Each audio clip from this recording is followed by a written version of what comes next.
Plant में काफी कुछ देखा है, स्पेशली सेफ्टी को लेकर। तो क्या कुछ चीजें हैं जो हमने देखा है यहाँ पर और नेस्ले की तरफ से दिखाने का प्रयास किया? तो हमने अपनी तरफ से ये प्रयास किया कि आपको पूरा सिस्टम दिखाएं जो फैक्ट्री में होता है। हम कहाँ से प्रोडक्ट रॉ मटेरियल खरीदते हैं, कहाँ पे स्टोर करते हैं, कैसे स्टोर करते हैं, उसका लाइन पे कैसे उसका प्रोड्यूस होता है, क्या क्या क्वालिटी स्टैंडर्ड्स टेस्ट इंश्योर करते हैं लाइन पे। एक बारी प्रोडक्ट जब बन जाए तो उस पर कितने क्वालिटी टेस्टिंग होते हैं, राइट फ्रॉम रॉ मटेरियल से लेके स्टोरेज से लेके प्रोसेस ऑफ मैन्युफैक्चरिंग से लेके पैकेजिंग, और उसके बाद एक बारी प्रोडक्ट पूरा बन जाए उसके बाद उसको टेस्टिंग करना टू इंश्योर कि जो कंज्यूमर के हाथ में प्रोडक्ट आए वो हमेशा हमेशा और हमेशा उसी स्टैंडर्ड का है जो नेस्ले की एक प्रॉमिस है कंज्यूमर को। तो इसमें कैसे आप उन चीजों को अपने एक मेंटेन करते हैं आप इसको, चाहे वो सेफ्टी हो या फिर प्रोडक्ट की क्वालिटी हो? हमारा साहब इसमें क्वालिटी में एक पहली बात तो हर चीज का स्पेसिफिकेशन है, चाहे वो चीनी हो, चाहे वो कोकोआ पाउडर हो, जो भी प्रोडक्ट हो, हर प्रोडक्ट का एक स्पेसिफिकेशन है। दूसरी हमारी जीरो टॉलरेंस पॉलिसी है कि अगर 19-20 भी प्रोडक्ट में होगा, रॉ मटेरियल में होगा, वो प्रोडक्ट नहीं ले पाएंगे, हम उसको अलग कर देंगे। और जब अगर सारे रॉ मटेरियल भी ठीक हो और प्रोडक्ट बन जाए, उसमें भी क्योंकि शायद अगर कुछ ज्यादा पक गया, कम पक गया है, जो भी इसमें प्रोसेस हो, और अगर हमें लगे कि ये हमारे जो स्टैंडर्ड डिफाइंड स्टैंडर्ड है, जो स्पेसिफिकेशन है, उससे ऑफ है, वो प्रोडक्ट आगे नहीं जाता है। तो रॉ मटेरियल से लेके प्रोसेस से लेके एक बार एंड प्रोडक्ट बन जाए, हमारे हर चीज का स्पेसिफिकेशन है, हर चीज का एक स्टैंडर्ड बनाया हुआ है और उसमें कोई कॉम्प्रोमाइज नहीं होता है। उसके लिए मॉनिटरिंग के क्या क्या सोर्सेज हैं, कैसे आप करते हैं? उसमें ह्यूमन मॉनिटरिंग से लेके स्पेसिफिकेशन मॉनिटरिंग से लेके टेस्टिंग से लेके मशीन इनेबल्ड करेक्शन से लेके ह्यूमन इंटरवेंशन से लेके हर एलिमेंट ऑफ इंटरवेंशन, चाहे वो परचेज में हो, चाहे वो स्पेसिफिकेशन डालने में हो, चाहे वो मैन्युफैक्चरिंग प्रोसेस में हो, या फिर एक्चुअल लेबोरेटरी टेस्टिंग हो, हर चीज का टेस्टिंग हो। And I must also say कि जो हमारा रॉ मटेरियल आता है वो भी यूज से पहले लेबोरेटरी टेस्टिंग के लिए जाता है, एंड प्रोडक्ट तो जाता ही जाता है। क्योंकि नेस्ले दुनिया भर में कई जगहों पर इसके प्लांट्स हैं, सप्लाई लगातार, तो लोगों के जब टेस्ट बढ़ रहे होते हैं तो मार्केट में कैसे आप रिसर्च करते हैं कि उसमें क्या कुछ हमें और प्रोडक्ट लाने हैं? जैसे होंडा का मंच है, आपने एक स्पेशल अलग प्रोडक्ट लॉन्च किया, तो वो सब क्या कुछ जी, इसमें हमेशा एट एनी गिवन टाइम हमारे जो ब्रांड की टीम्स हैं और जो कैटेगरीज देख रही हैं, वो एक कंज्यूमर पे 24 घंटे हमारा फोकस कंज्यूमर। हम ये मानते हैं कि हम जी ही रहे हैं कंज्यूमर के लिए, और कंज्यूमर की वो कौन सी रिक्वायरमेंट है या कौन सा वो है जो हम अगर उसको फुलफिल कर पाएं, तो एट एनी गिवन टाइम इतना रिसर्च होता है कि क्या क्या चीजें हैं, क्या टेस्ट डेवलप हो रहे हैं कंज्यूमर की, क्या उनकी रिक्वायरमेंट है, वो सब हमारे रिसर्च में हम करते हैं। तो एक रिसर्च का एक सेपरेट डिपार्टमेंट है जिसका काम ही सिर्फ कंज्यूमर रिसर्च है, ये समझने के लिए कि कंज्यूमर को क्या चाहिए, क्या अच्छा लगता है, क्या नहीं अच्छा लगता है। तो फूड सेफ्टी को लेकर जो नॉर्म्स हैं, आप लोगों ने बकायदा पैनल बनाया हुआ है, तो पैनल में कौन से लोग होते हैं डिसाइड करते हैं कि इसमें ऐसा नहीं ऐसा होना चाहिए, उस हिसाब से फिर वो चीजें? फूड सेफ्टी में एक हम आपको बता दें कि एक तो जो लॉ ऑफ लैंड है, वो जितने भी गवर्नमेंट ने हमारे रेगुलेशंस डाली हुई है हम सब की सेफ्टी के लिए, कंज्यूमर की सेफ्टी के लिए, नेस्ले 100% कंप्लायंट है, शायद उससे ज्यादा कंप्लायंट है। हम ये भी कहते हैं कि अगर law of the land requirement x है तो हम 2x तैयार बैठे हैं। हम हमेशा अपनी तरफ से ज्यादा करने की कोशिश करते हैं। उसके लिए समझने के लिए there are food technologist, there are food scientist, एक हमारा R&D सेंटर है। These are trained people who understand the product, उसके अंदर क्या जा रहा है, क्या साइंस है, क्या मैन्युफैक्चरिंग टेक्नोलॉजी है, वो पूरा उस पर ध्यान देते हैं। और अल्टीमेटली जब एक बार प्रोडक्ट तैयार हो जाए, जब वो टेस्टिंग पे जाता है, वो गवर्नमेंट अप्रूव्ड लैब में जाएगा, वहां से हर प्रोडक्ट जो एक फैक्ट्री से निकलता है वो उस प्रोसेस के थ्रू जाता है। अभी क्योंकि हम होंडा वाले प्लांट में है, तो बाकी प्लांट से कैसे अलग है, क्या कुछ अलग है?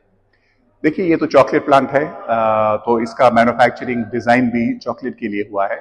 लेकिन अगर आप कोई नूडल प्लांट में जाएंगे, उसकी अपनी एक फ्लो चार्ट है, उसका एक अपना प्रोसेस और लाइन डेफिनेशन होगी। तो वो तो डिपेंड करता है। हाँ, ये एक चॉकलेट फैक्ट्री है, इसमें जो पूरा लाइन स्ट्रक्चरिंग है वो चॉकलेट मैन्युफैक्चरिंग के लिए, लेकिन जो प्रिंसिपल है हमारा of zero tolerance for deviation from any standard, वो किसी भी आप नेस्ले फैक्ट्री में जाओ, वही वैल्यू, वही पर्पस, वही स्ट्रिक्टनेस आपको हर जगह मिलेगी। नेस्ले ब्रांड को लेकर लोगों में काफी भरोसा देखा जा रहा है, चाहे मैगी हो, चॉकलेट हो या बाकी प्रोडक्ट्स हैं, क्या मुझे मानना है उसमें? साहब, हम हमेशा ये कहते हैं कि 160 साल की अगर कोई कंपनी रही है तो कुछ तो इसमें कंपनी में होगा। आपका ये ट्रस्ट इसलिए है क्योंकि हम कभी उस ट्रस्ट पे कम नहीं पड़े। हर चीज जो बनती है, हर चीज वो टेस्टिंग होती है, हर चीज जो कंज्यूमर के हाथ में आती है, वो एक नेस्ले प्रॉमिस है, ये हम लेके चलते हैं। कई बार ऐसा होता है, कंज्यूमर कहता है कि भाई ये चॉकलेट तो आपकी पिघली हुई है। अब हमें समझाना पड़ता है कि हमारा पूरा कूल चेन यहां से लेके जो ट्रक जा रहा है उसमें दुकान तक पहुंचाने में है, आगे कुछ चीज हमारे हाथ से आ गए है। अगर वहां कोई इश्यू आए तो हम हर कंज्यूमर कंप्लेंट कोई भी एक टेस्टिंग करते हैं, ये भी इस्टेब्लिश करते हैं कि क्या हुआ कि वो कंज्यूमर को शायद इतना अच्छा नहीं लगा हो। तो एक ये पूरा फिलॉसफी है, एक कमिटमेंट है, एक प्रॉमिस है कंज्यूमर को, जो हमारे प्रोडक्ट्स में आप देखेंगे। जब नए प्रोडक्ट्स आप लोग लॉन्च करते हैं, लाते हैं, क्योंकि तो होंडा में ही आप लोगों ने एक प्रोडक्ट अलग लॉन्च किया, तो जब लाते हैं तो क्या चीजें देखते हैं? क्या आप टेस्ट देखते हैं, बच्चों में टेस्ट देखते हैं, बड़ों में देखते हैं, क्या चीजें? तो वो तो डिपेंड करता है कि वो प्रोडक्ट किसके लिए बनाया गया है, क्योंकि हर प्रोडक्ट से पहले एक सोच होती है कि ये हम कौन से कंज्यूमर को एड्रेस कर रहे हैं, कौन सा ग्रुप को एड्रेस कर रहे हैं। जो कई कई फ्लेवर्स हैं जो एक रीजनल एरिया में ज़्यादा पसंद है, जैसे हम अगर हम नूडल्स में देखें तो हमारे कुछ फ्लेवर्स हैं जो साउथ में ज़्यादा चलते हैं, कुछ हमारा फ्लेवर्स हैं जो नॉर्थ ईस्ट में अलग चलते हैं। तो वो एक कंज्यूमर रिसर्च से हमें पता चलता है कहाँ पे क्या रिक्वायरमेंट है, कितना बड़ा बेस है, और जो हमारा प्रोडक्ट है क्या हम वो डिलीवर कर भी सकते हैं या नहीं। कि ये भी नहीं है कि हर चीज़ पे हम अपना वो फ्लेवर डाल दें और वो चल जाएगा। तो फिर वो कंज्यूमर हमारे R&D में बनता है, उसकी टेस्टिंग होती है कि हम चेक करते हैं कि भाई ये कंज्यूमर को पसंद आया बिफोर यू कमर्शियलाइज इट। उसके बाद फिर ये कमर्शियलाइजेशन का प्रोसेस शुरू होता है। इंडिया एक बहुत ग्रोइंग मार्केट है, इसमें कोई दो राय नहीं है, सबको पता है, वो चाहे फूड में हो या किसी भी सेक्टर में हो। हम एक यूनिक कंट्री है, एक यूनिक अपॉर्चुनिटी है। इतना बड़ा पॉपुलेशन बेस है, इतना अच्छा डेमोग्राफिक डिविडेंड है, इतना यंग एज की पॉपुलेशन है, एस्पिरेशंस हैं, हर छोटे गांव कस्बे में एस्पिरेशन है। वो दिन गए कि वो ये प्रोडक्ट कॉफी है या नूडल है वो दिल्ली और बॉम्बे का प्रोडक्ट है। आज गांव गांव में हमारे प्रोडक्ट पहुंचे हुए हैं। हर किसी को ख्वाहिश है कि कोई अपनी मनपसंद की चीज खानी हो। तो India is a growing opportunity, it goes without saying, not just food में लेकिन हर सेक्टर में एक अपॉर्चुनिटी है। मेक इन इंडिया हम सब के लिए, एक इंडियंस होने के नाते, एक बहुत अच्छी अपॉर्चुनिटी है कि हम अपने लिए तो बनाए ही बनाए, लेकिन शायद बाहर का एक्सपोर्ट के लिए भी अगर हम कर सकते हैं तो क्यों ना करें। हमारे पास टेक्नोलॉजी है, हमारे पास प्रोडक्ट्स हैं, हमारे पास फैक्ट्रीज हैं, हमारे पास रिसोर्सेज हैं। तो मेक इन इंडिया एक बहुत ही टाइमली इनिशिएटिव जो गवर्नमेंट ने किया है। इसको हम सब इंडस्ट्री लेके हम अपनी तरफ से जितना हम चाहे मतलब कोशिश करें। मेरे ख्याल 98% ऑफ जितना हम यहाँ हमारा प्रोडक्ट्स बिकता है वो मेड इन इंडिया है। और मेड इन इंडिया सिर्फ यहाँ के लिए नहीं, बाहर एक्सपोर्ट के लिए भी अब हम बहुत आगे इसमें काम कर रहे हैं।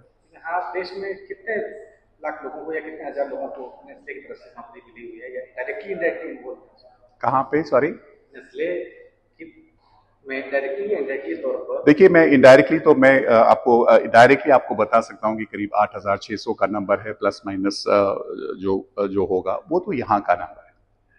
लेकिन आप इनडायरेक्टली देखो तो कौन फार्मर है जो अपना दूध दे रहा है, जिसकी गेहूं खरीदी जा रही है, जिसकी चीनी यूज हो रही है, कौन ट्रांसपोर्टेशन वाला है, कितने outlets. As an example 5.2 million outlets में आपको नेस्ले के प्रोडक्ट्स मिलेंगे, वो भी नेस्ले के बदौलत आगे बेच रहे हैं। चाहे वो फार्मर हो, चाहे वो रिटेलर हो, चाहे वो होलसेलर हो, चाहे वो ट्रांसपोर्टर हो। तो ये एक बहुत बड़ा इकोसिस्टम है जिसके मतलब शायद हम क्वांटिफाई तो ना कर पाए ऐसे, लेकिन एक बहुत बड़ा कम्युनिटी है जो नेस्ले के ऊपर या किसी भी और बड़ी कंपनी के ऊपर चलता है। और हमारे अपने अगर आप देखिए तो करीब 8,600 के करीब। अभी हाल में अमेरिका ने टैरिफ लगाया है इंडिया के ऊपर 50% टैरिफ, तो इसका कोई इम्पैक्ट पड़ता है कंपनी पर? बात करें जो प्राइवेट जिस तरह कंपनी है, नेस्ले टाइप की कंपनी है, नेस्ले है या इस तरह के बाकी किस तरह से इम्पैक्ट होता है इसको? मैं बाकी कंपनियों के बारे में तो शायद ना बोल पाऊं, क्योंकि हमारा जो है ये मेक इन इंडिया के बदौलत एक बहुत ही सेल्फ कंटेन्ड बिजनेस है नेस्ले इंडिया का। हम जो बनाते हैं हम अपना ही बेचते हैं, बल्कि बाहर भी काफी बेचते हैं, तो हमें इतना कोई डायरेक्ट अभी इम्पैक्ट तो नहीं पड़ा है इसकी बदौलत। बाकी तो we make in India for India and now even for outside. लेकिन जब हम यहाँ से एक्सपोर्ट कर रहे हैं जी, और उस पर अगर एडिशनल टैरिफ देना पड़े तो कुछ इम्पैक्ट कारोबार को होता है या फिर सेंटीमेंट को होता है, कंपनी के सेंटीमेंट? हमें इतना नहीं पड़ा है। आई अंडरस्टैंड आपका सवाल जो है बाकी कंपनियों के लिए है, हमें इतना नहीं पड़ा है क्योंकि हमारा बहुत सेल्फ कंटेन्ड, मैं सिर्फ नेस्ले इंडिया की बात कर रहा हूँ। आप अगर नेस्ले यूएस की बात करो या नेस्ले ग्लोबल की बात करो वो अलग होगा, क्योंकि टैरिफ्स एक ग्लोबल इशू है। लेकिन हमें इतना उसके वो नहीं, नेस्ले इंडिया का क्योंकि इतना सेल्फ कंटेन्ड है, हमें इतना इसका इम्पैक्ट नहीं है। देश की जीडीपी आप अगर देखिए एशियन कंट्रीज में तो इंडिया का लगभग 7 से 7.5 के आसपास है जीडीपी, तो इसमें नेस्ले किस तरीके से कंट्रीब्यूट कर रही है और जीडीपी को जिस तरीके के रफ्तार से देश की जीडीपी बढ़ रही है उसको लेकर कैसे? जो देश की जीडीपी बढ़ रही है उसके कोई भी कंपनी हो वो उसके लिए एक अपॉर्चुनिटी है। हम लोग इसी देश के वो वासी हैं और इसी देश के एम्प्लॉय हैं। We are part and parcel of emerging India, of India shining, of make in India, of India of the 21st century. ये जो हम बातें टर्म्स यूज करते हैं ये सब एक अफर्मेशन है कि भाई इंडिया का समय आ गया है और आपको दुनिया भर में बाकी बिग इकोनॉमीज में ग्रोथ इंडिया में ही नजर आ रही है। उसके हम भी एक छोटा हिस्सा है एज अ कंपनी। तो we are also enjoying this, we are also investing in it as responsible citizens.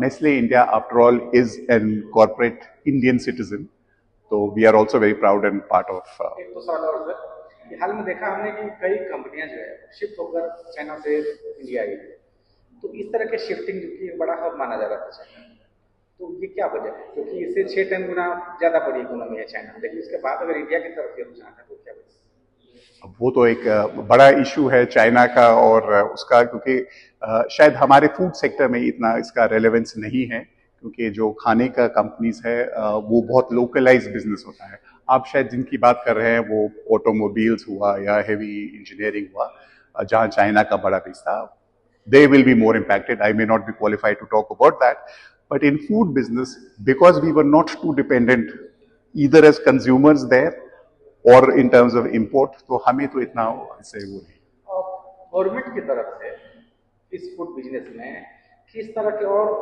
बढ़ावा देने की जरूरत है ताकि नेस्ले या फिर इस तरह की जो कंपनियां हैं वो और ग्रोथ कर सके, एक्सपेंड कर सके? गवर्नमेंट किस तरीके से उसको लॉ में अपने नियमों में डील करे, क्या दे? तो गवर्नमेंट तो काफी कर रही है, बल्कि एक हमारा तो, हम लोग तो इतने लकी हैं कि हमारा तो एक मिनिस्ट्री है food processing almost for the sector. शायद ही इतने कोई सेक्टर्स होंगे जिनकी एक डेडिकेटेड मिनिस्ट्री है, उसका हमें बहुत फायदा मिलता है। Government sees the sector as an opportunity not just for the consumer, even farmer को अगर हम बात करें डबलिंग इनकम एंड ये सब, फूड प्रोसेसिंग एक अपॉर्चुनिटी है कंज्यूमर के लिए, फार्मर के लिए, इकोनॉमी के लिए, ओवरऑल इकोसिस्टम के लिए, even I would say for safety and standardisation of food. तो ये इसमें बहुत बेनिफिट हैं। गवर्नमेंट ने एक मिनिस्ट्री डेडिकेटेड बनाई हुई है और इससे हमें तो बहुत फायदा और लाभ हो रहा है और होता भी जा रहा है। नए नए लॉज आ रहे हैं जो कंज्यूमर को प्रोटेक्ट करते हैं, तो उन सब में हम दावेदार हैं। गवर्नमेंट की तरफ से एक्सपेक्टेशन हमें तो कोई मतलब we are very happy with what we have right now. We are very happy that we have a very supportive ecosystem. तो हमें तो बस ऐसा ही चलता रहे तो बहुत बढ़िया। नेस्ले के जो चाहने वाले लोग आपको देख रहे हैं उसको क्या कहना चाहेंगे? आप नेस्ले खाते रहिए। हम आपको यही आश्वासन दे सकते हैं कि जो नेस्ले एक प्रॉमिस करती है कंज्यूमर्स को, कम्युनिटी को, देश को, उसमें हम कभी छोटे नहीं पड़ेंगे।